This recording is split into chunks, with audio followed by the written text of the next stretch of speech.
Four Sides of the Ring Wrestling Podcast. This week we're talking about the rivalry between CM Punk and John Cena. So yeah, we're talking about CM Punk versus John Cena this week. This was my choice to do this one. I actually enjoyed this rivalry. I don't know how you felt about the rivalry. I saw some of it. Well, for this Very little of it. I for was back and forth for this with time, like wrestling. there hasn't been many rivalries like this. This one was more. It reminded me of a Stone Cold versus Rock. They were just two different people. John Cena was the superhero, Right. the company man. CM Punk was The rebel. the Without rebel. with a cause. Yeah, he didn't fit in the mold of a WWE wrestler Well, champion. at the time, that was where you had to have a certain body build and a certain look. He wanted you to look like a jock. Yeah. You're a typical football player or Marine or something like Yeah, that. yeah. That's John what Cena he was wanted the. you to look like. Well, I was about to say John Cena was the prototype. That was actually That's his actually name when he his- went by in the when Indies. he was in the Indies. So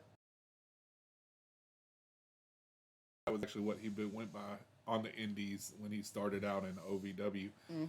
Because he was that prototype of the WWE wrestler. He fit the complete mold. CM Punk didn't. John Cena was bred for WWE. He was a homegrown talent. CM Punk came from ROH. He did a lot of backyard wrestling. He was way different than what you would want to see as a champion. Well, people wanted to see him as champion, but that's not what Vince wanted. That's not Right. what you would see throughout history. I mean, you don't really see rebels become champions like that. So right. this feud was very, very good. And, and let's point out, Paul Heyman is the one that Oh really yeah, Paul pushed Heyman is the one that he was a Paul Heyman him guy. on Vince. Yeah, Like strongly, and Michael had said Yeah. that in the documentary we watched a couple Yeah. days ago. So we're going to briefly cover some of their matches. We'll cover, of course, a little bit of the pipe bomb because everybody knows the pipe bomb. That was, to me, one of the best promos of all time. That he was able to get that freedom to speak. Went too much, got cut off towards. With the pipe bomb and how that was the first time Vince ever allowed a talent to actually speak freely, and that was said in the documentary. Was Punk had just came to the venue, and a writer went straight to him and was like, "Hey, we have something for you to do tonight," and he was like, "What's that?" And he's like, we're gonna give you a microphone and all the grievances you have, all the issues you have with this company. Vince said for you to air it out on air. We don't want to know what you're gonna say. You just every bit of your frustration, let it out, and he did. I don't know if Punk was ever happy at the beginning of his career with WWE, but like the more and more went on, Well, he got screwed on some stuff. He said that he felt when he first got to WWE, he had to bulk up. Yeah. And he put on, I want to say he said 50 pounds. Oh, yeah, he said. Just to gain the weight because he wanted to look like they wanted him to look. And I think he said he went up to over 200 270. Pounds. 270. And then he went back down because he was figuring, like, I got to be me. Well, like, he has a small frame. He's not a big bulk. He's not like a John Cena where it's just like. If you really think about muscle bound everywhere. CM Punk broke down the barriers for the smaller guys or not the typical WWE guys to be bigger. Like I think Daniel Bryan was a big thing that came from what CM Punk did. But CM Punk over the time started getting more frustrated, and he had the reasons to. Like he wasn't put in. I know WrestleMania he was on the card, but he was mixed in with a group of guys like 3 times in a row. There was a thing with Randy Orton when they went back and watched their first match together, and he was saying that how he kept on getting thrown in these Money in the Bank matches at WrestleMania, and this WrestleMania that was his first one where he got to fight Randy Orton without being in a group match. So but yeah, we're just going to briefly go over some of the matches. Go a little bit of the history of the feud because I actually enjoyed this feud. To me, still to this day, one of the best feuds. And I'm not a John Cena fan, but to see the corporate guy go against the rebel, it was like another Stone Cold and Rock. Yeah, I am. He's a punk guy. I didn't agree with a lot of his grievances or his the way being he whining did about it. It was the way he did it. But man, it's like gotta be like a headache to freaking keep on telling him like, look, keep on telling him that Vince was what he hard wants to work to do. for, especially then. Yeah. He wasn't going to listen to the talent. It didn't matter what you did. So he had reasons to feel the way he did. And I think now that Vince is gone, it's easier for him to want to come to work. Yeah. I think he enjoys it. He's actually said he's grown up more. We've seen he's grown up more, so he's gotten a lot of better. We're gonna jump into the first match. All right, so we're gonna jump on the first one. So CM Punk and John Cena, they did a total of 14 matches. CM Punk has 6 wins. John Cena has 6 wins, and then it was 2 draws. The first time they met and the first match they've ever had together was on Raw, and it was November 20th, 23rd, 2009. The final match they had was on a Raw, February 25th, 2013. So, yeah, they had good chemistry. Not on the first match so much, but the more they got together, and I think they knew they had something when they started putting them in the ring together. And I've said this, and everyone else in the business has said this. If you have a little bit of backstage heat in real life, it makes good TV because you can pick up on the natural tension, which is easy to run with a storyline. Well, if you're actually good friends and you have to kind of fake that tension, it's a little more hard and you can see it on camera. Well, he didn't. CM Punk really didn't like John Cena. I don't think it was so much like John Cena. He says it in the pipe bomb. He didn't like what he represented. He didn't like people like him that did what he did. That did whatever Vince wanted. If it was wrong. John Cena is completely Vince guy. Still to this day, everything he's done, he's still a Vince guy. I'm an anti-John Cena person. Oh, yeah. Especially after everything came out about Vince, and he was like, I love Vince. That's my friend. If he needs me, I'll be there. Dude. No. Yeah. I'm sorry. And I know a lot of people in the business cut Vince off. Yeah, because of what he's done. After what he did, so. John Cena and CM Punk's first match was on that Raw.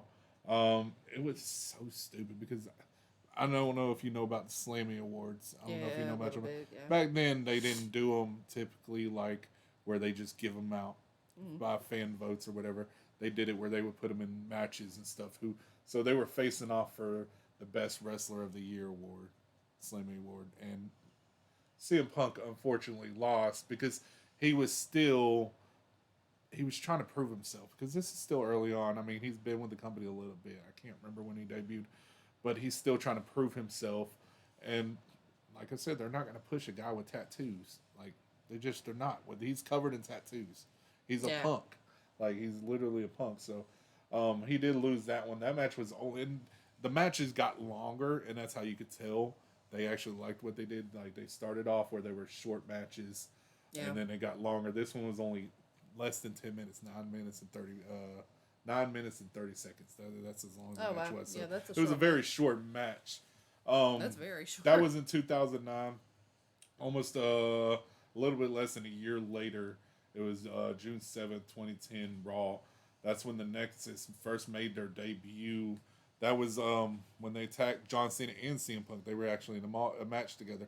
So that's why it became a draw.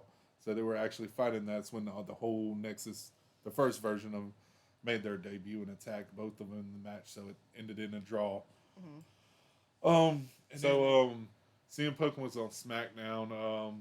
The World Champion Jack Swagger, Rey Mysterio. They were all options to face John Cena for the WWE Championship.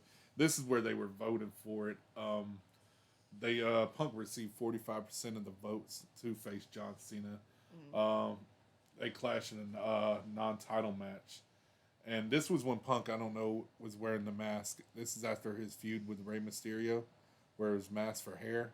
And they actually shaved Punk's head because he still had the long hair. And he lost the match, and he had to shave his head when he was with Rey Mysterio. So that was at Over the Limit 2010 that he faced Rey Mysterio. What did I say? Hold on. I'm sorry. I'm trying. And then after that match, they would face again on another Raw. They kept on facing on Raw. It was February 7, 2011. CM Punk beat John Cena via disqualification because it was Nexus interference. This is when CM Punk actually, I think, took over Nexus. Yeah. It was around that time when he started taking over Nexus. Yeah. He had already took over Nexus. And this was Nexus 2.0. And Mason Ryan, I don't know if he came in. Nobody. Don't remember at all. He didn't. Punk on his DVD, the Best in the World documentary. He didn't like this. They were just throwing him in a group. Like well, that's what this was. He say. said this was the worst part of the rivalry because he didn't want to be a part of Nexus. He wanted to stand out on his own. They were trying to make him the leader of the new Nexus. But why? I mean, it made no sense. They didn't have nothing to Punk. They weren't still looking at Punk as a main event guy. My thing is this, though. Okay, Punk is very talented. And he's very good on a microphone. Now, problem being, he wasn't as mature as he is now.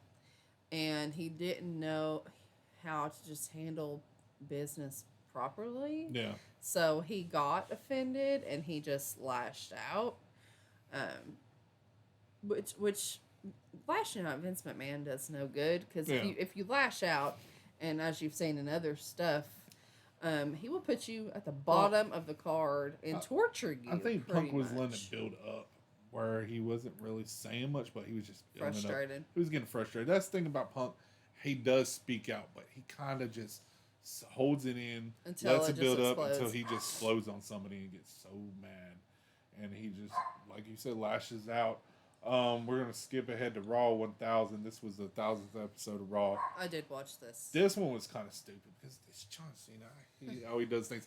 John Cena was the Money in Bank winner. Yep. And he did the untypical thing. Instead of just cashing in like everybody else would do, he just said, hey, I'm going to cash in on Punk. He cashed his Money in the Bank contract to face Punk for the WWE Championship. Which is dumb. I don't like it. My thing is this. You need to remember, too, by this time, people were sick of seeing John Cena versus Punk. Because it was the same thing, repetitive. And this is also where everything in the business was repetitive. It wasn't just them. It was everything. Vince was just doing what he wanted. And nobody was saying anything. It was just, here, we're going to stuff this down your throat a little more. Maybe if we stuff this down your throat, you'll like it eventually. Well, kept on setting up stuff. It was a lot of disqualification because this one ended in disqualification with Big Show getting involved, and it was a triple threat match at like SummerSlam. Yeah. So it was crazy. And then they're like, we're just gonna go ahead and skip ahead because I want to talk about the Money in the Bank whole scenario and stuff. The whole build up to Money in the Bank, CM Punk was just PO'd. He just was tired of it all. He legit was going to leave the company. He was just done. He wanted to leave. Yeah. So they played it and used it into real life for the story. CM Punk to be getting all these stuff that he wanted. He was requesting ice cream bars, and he was just so against John Cena. He was so against John Cena because they were screwing him. They were bringing him back the Rock at this time, like near this time. Yeah. He was just getting frustrated, so he really wanted to be done with the company, and he actually signed a contract extension for 2 days. Yep. Just to do this Money in the Bank match. Yeah.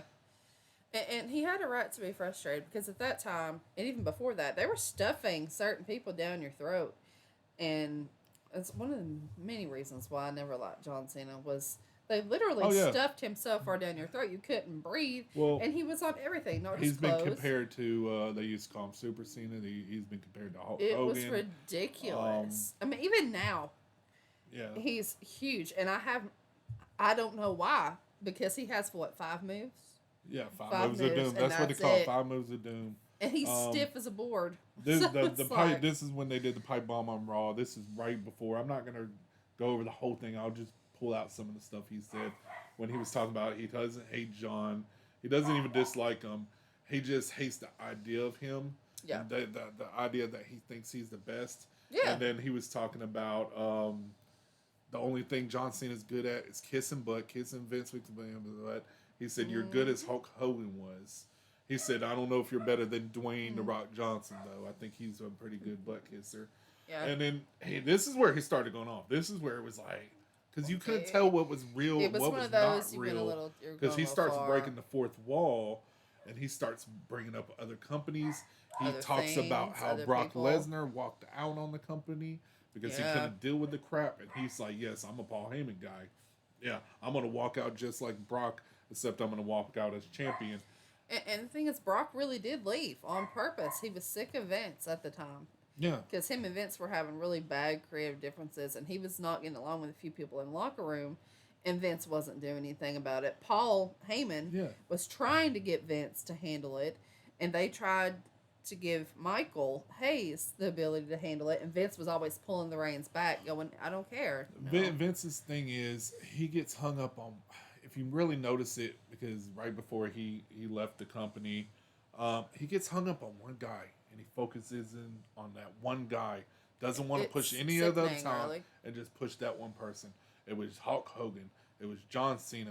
It was Dwayne "The Rock" Johnson. Stone Cold got a little push, but still, Dwayne was his baby, his number one guy. Oh, yeah. And then he started pushing Roman Reigns in this new era. And let me put it this way. That's why fans didn't like Roman. Yeah. That's why he turned heel almost I can't instinctually, because the fans were sick of it. Look, this is going to be, a lot of people are going to be like, no, that's not true. I think John Cena got over by luck, because if it was the fans today, no. Like the way they did Roman, because he was pushed just the same way as Roman was. But if you look now, because the fact they're not stuffing Roman down your throat, they've pulled back on the reins a little bit, and they're like, Roman who? Who's Roman? And now the fans are wanting. The fans want him. Once Roman they turned him heel, they never turned John heel. That's what people wanted. They wanted to see John heel because they were so sick of him. It started getting he got obnoxious heat from fans, and nobody wanted him. They didn't want him to turn, like, they were just done. And let's be honest, in real life, John Cena is a jerk. Oh yeah, he's just all about money and his status quo, and he's a jerk. That is also why Punk said he didn't like him personally as a human being. Yeah, but he was talking about these brass rings. Vince Stewart says he always telling everybody to grab these brass rings. He's like, I grabbed so many, I just finally realized they were imaginary. They're not even real. The things he's saying isn't real. And he's just started calling out, like, this is some stuff he was talking about the people he fired. He was like, he even brought it up. So the brass rings, he brought up the brass rings, talking about how it wasn't, he grabbed so many of those brass rings that Vince talked about all the time. And then he finally realized that they were just imaginary brass rings. They were nothing. Yeah. Then he started talking about, this one was the good one, where he started talking about the fans, talking about he's not on the magazines, he's not on the posters, he's not in the movies, he's not on the cups, he's not on the programs, he's not on none of that. And the fans started cheering, because I remember watching this live, and I was just a draw. And he's like, y'all need to, look, all y'all fans that are cheering, y'all are the problem. Y'all will come in at 5 o'clock at the airport, asking for my autograph, shoving it into my face, then go turn around and sell it on eBay. He's like, y'all are part of the reason I'm leaving. He was just done. And then he was calling out wrestlers that didn't work for the company. Colt Cabana. He was like, maybe I'll go back to our Ring of Honor. Hey, Colt Cabana, how you doing? Yeah. He was breaking almost just giving him a shout out like, hey, I'm willing to come back if you want me. This one was a good part too, where he was talking about how hopefully the company would get better when Vince McMahon was dead, but he's like, probably not, because then your doofus daughter and your douchebag son-in-law is going to be the ones that take over. And the very end of the part was like, he was like, your doofus son-in-law and the rest of his stupid family. And he's like, let me tell you a personal story about Vince McMahon, all right? We do this whole anti-bullying campaign, and then that's when they cut the microphone off. So something was about to be said that Vince really didn't want to come out. And the thing is, I wonder what it was. Punk won't say now what he was going to say because it was bad. Yeah. From what I've heard it was very, very bad. And if you knew what happened in the locker rooms back then, you would know that anti-bullying campaign that they did for schools was not what Vince was doing in his locker room. The women in that locker room were literally picking each other apart because of how they looked, what they dressed like, who they were dating, and the men were just as bad. It was just awful. WWE, I know you don't like her, but this is a fact of the bullying that wasn't stopped. Everybody knew about it. Mickey James, the Bella Twins were calling her Piggy James. Like, that was the type of bullying. You're promoting this anti-bullying campaign, and you're doing that type of stuff right there, just bullying other people. Yeah. Like, what the hell? What are you doing? I get this is wrestling. We do stuff like that. But when you're taking personal shots like that, I mean, especially offensive one, that's just too much. But yeah, we went to the Money in the Bank. It was a great match. Don't get me wrong. I think it was dumb because they were going, and it was a good match. And then they brought Vince out, and they were trying to portray the Montreal screw job whole thing again. Yeah. And it bit Vince in that. I have a big opinion on that. And John Cena jumped out of the ring and told him to go back to the back. He didn't want him helping him. He wanted to win this the right way. John Cena went back in the ring, got the GTS. He lost the title. Yeah. This is I don't know. I don't know how you feel because at this time, this is still early in the dirt sheet days, so we didn't know how real this was. So he won. CM Punk won. He did exactly what he said he was going to do. And he does the whole kiss goodbye. I know you're biting your tongue over here to break kayfabe for me. I'm kayfabe. I want to hear. I want to still pretend it's real. He gave Vince blew him a kiss goodbye and was gone. And let me finish before you go ahead and break my heart. I legit think it was real. For a couple days or a week or so, I legit think it was real. There was stuff CM Punk was actually... They were at the same Comic-Con or some convention, Triple H and Punk, and I think that was legit real. Everything I heard, it was legit real. I think what they did, I ended up offering them enough money because everybody wanted them back. Everybody, all the fans, they were foaming at the mouth to get CM Punk back. And he wasn't even gone that long. Wasn't he gone for like 2 or 3 weeks? Yeah. And they had already crowned a new champion. It was going to be it was stupid how they did it, but they crowned Rey Mysterio as the champion. And then he won it that night and lost it the same night to John Cena. Then John Cena after the match is like, he hears a music hit. It's Cult of Personality. This is the first time he's used Cult of Personality. And he's thinking it's Alberto Del Rio. He's like, that's not Alberto's music. Yo, what is that? And then CM Punk comes walking out. He was re-signed. Yeah. I think everything was legit. I think they offered him enough money. That the night that he signed that to show up, he was in the venue. Yeah. And Michael and Vince approached him and said, "Hey, can we sign you?" Yeah. For however long. I think and he was like, "For how much?" Yeah, I think that's what it was. I think at that time he did it, but he didn't want to. Yeah. But the money talks. Oh well, yeah. Especially. What do you think? How popular he was? Like when he came back with the Cult of Personality, the whole color scheme changed. He went to the white and stuff. Oh yeah, this newer Punk. I really enjoyed that. Like it changed his career. Like it makes you happy to see CM Punk come from this backyard wrestling guy. We watched the documentary here recently, and to hear his story growing up, having the alcoholic father, having the family that didn't care about him. Yeah, I think he deserves where he is, and you got to feel a little bit of sympathy for him because the stuff with AEW, the stuff he put up with WWE. Let's just put a little personal. I can relate to that. Yeah. You can relate to that. We know what that feels like, and so when you can relate to those feelings and emotions, you can understand why. Yeah, he is very loyal to his friends. I was one of those guys that were like, I loved CM Punk back then, but then before I knew everything, I was like, he's kind of whining, But now that I'm growing up, because that was when I was much younger, so being at the age I am now, man, have to deal with that crap in a company, and you dealt with that as a child, and so it's like all it's doing is bringing up all the trauma. Yeah. That you grew up with as a child, and that's why you're so angry. Is you're like, okay.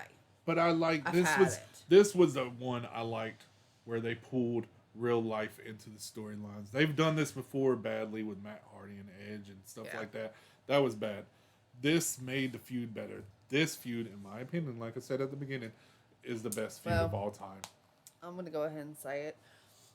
I think Vince learned a little lesson when he screwed Brett. Oh yeah. And how that backfired on him and Shawn and everybody else. Because before he did that to Brett, Medusa was champion. And she left. What could he have done to CM Punk if he went to New Japan? or a Ring of Honor and just thrown the championship in the trash. I don't think there's much he could have done. And the thing is this, they give them a replica belt anyway. Yeah. And you were already going to order another one, so is it really that big of a deal? Well, that's exactly what they did. They ordered another one. Really that big of a deal? Because they I think legit, they didn't think they were going to be able to get... As an actual wrestling fan, though, it can make you a little angry. Because it's like, oh, you didn't have a problem screwing these people, but yet these people can do the exact same thing and you let them leave, and it's not an issue. Yeah, but I enjoyed this one. But I agree with you. Yeah. When you can bring real life into a storyline, it makes it better. And, this was one of the greatest rivalries of all time, in my opinion. This one will not go away anytime soon. Like, there's not going to be enough. Even the newer stuff today still hasn't topped this rivalry right here. Can we say this? John Cena needs to retire. Oh yeah, John Cena needs to retire. I am sick. CM Punk is. I think he's on his edge. Death. But and Punk's ready to go. Yeah. So we'll see what happens. We'll see what happens. Next week we're covering her rivalry. Yes. We're going to be covering Bret Hart versus Shawn Michaels. So that's going to be one we're going to be working on. If you like what we do, like it, subscribe, and follow. Here's the thing. If you have a suggestion on something you would like for us to cover, we don't care. Yeah, you can message us on Facebook. Write it on Facebook. We got Facebook. Match, show, whatever.